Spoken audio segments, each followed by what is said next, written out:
بسم اللہ الرحمن الرحیم۔ ایک مرتبہ رسول خدا صلی اللہ علیہ وسلم مسجد میں تشریف فرما تھے اور لوگ آپ صلی اللہ علیہ وسلم کے ارد گرد بیٹھے ہوئے تھے کہ 3 آدمی وہاں آئے۔ ان میں سے 2 رسول اللہ صلی اللہ علیہ وسلم کے سامنے پہنچ گئے اور ایک واپس چلا گیا۔ راوی کہتے ہیں کہ پھر وہ دونوں رسول اللہ صلی اللہ علیہ وسلم کے سامنے کھڑے ہو گئے۔ اس کے بعد ان میں سے ایک نے جب مجلس میں ایک جگہ کچھ گنجائش دیکھی تو وہاں بیٹھ گیا، اور دوسرا اہل مجلس کے پیچھے بیٹھ گیا، اور تیسرا جو تھا وہ لوٹ گیا۔ تو جب رسول اللہ صلی اللہ علیہ وسلم اپنی گفتگو سے فارغ ہوئے تو صحابہ رضی اللہ عنہم سے فرمایا کہ کیا میں تمہیں 3 آدمیوں کے بارے میں نہ بتاؤں؟ تو سنو۔ ان میں سے ایک نے اللہ سے پناہ چاہی، اللہ نے اسے پناہ دی، اور دوسرے کو شرم آئی تو اللہ بھی اس سے شرمایا کہ اسے بھی بخش دیا، اور تیسرے شخص نے منہ موڑا تو اللہ نے بھی اس سے منہ موڑ لیا۔ وہ ایک دفعہ رسول اللہ صلی اللہ علیہ وسلم کا تذکرہ کرتے ہوئے کہنے لگے کہ رسول اللہ صلی اللہ علیہ وسلم اپنے اونٹ پر بیٹھے ہوئے تھے اور ایک شخص نے اس کی نکیل تھام رکھی تھی۔ آپ صلی اللہ علیہ وسلم نے پوچھا، آج یہ کون سا دن ہے؟ ہم خاموش رہے حتیٰ کہ ہم سمجھے کہ آج کے دن کا آپ کوئی دوسرا نام اس کے نام کے علاوہ تجویز فرمائیں گے۔ پھر آپ صلی اللہ علیہ وسلم نے فرمایا، کیا آج قربانی کا دن نہیں ہے؟ ہم نے عرض کیا، بے شک۔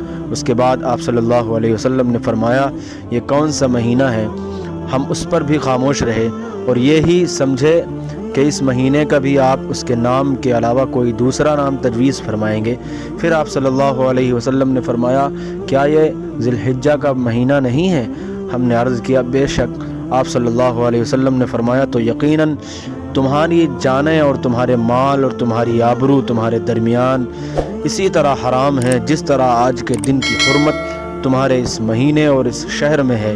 پس جو شخص حاضر ہے اسے چاہیے کہ غائب کو یہ بات پہنچا دے، کیونکہ ایسا ممکن ہے کہ جو شخص یہاں موجود ہے وہ ایسے شخص کو یہ خبر پہنچائے جو اس سے زیادہ حدیث کا یاد رکھنے والا ہو۔ رسول اللہ صلی اللہ علیہ وسلم نے ہمیں نصیحت فرمانے کے لیے کچھ دن مقرر کر دیے تھے، اس ڈر سے کہ کہیں ہم کبیدہ خاطر نہ ہو جائیں۔ آپ نے فرمایا، آسانی کرو اور سختی نہ کرو، اور خوش کرو اور نفرت نہ دلاؤ۔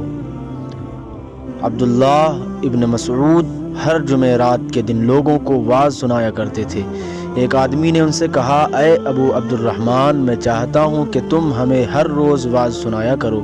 انہوں نے فرمایا، تو سن لو کہ مجھے اس امر سے کوئی چیز مانع ہے تو یہ کہ میں یہ بات پسند نہیں کرتا کہ کہیں تم تنگ نہ ہو جاؤ، اور میں واعظ میں تمہاری فرصت کا وقت تلاش کیا کرتا ہوں، جیسا کہ رسول اللہ صلی اللہ علیہ وسلم اس خیال سے ہم کبیدہ خاطر نہ ہو جائیں واعظ کے لیے ہمارے اوقات فرصت کا خیال رکھتے تھے۔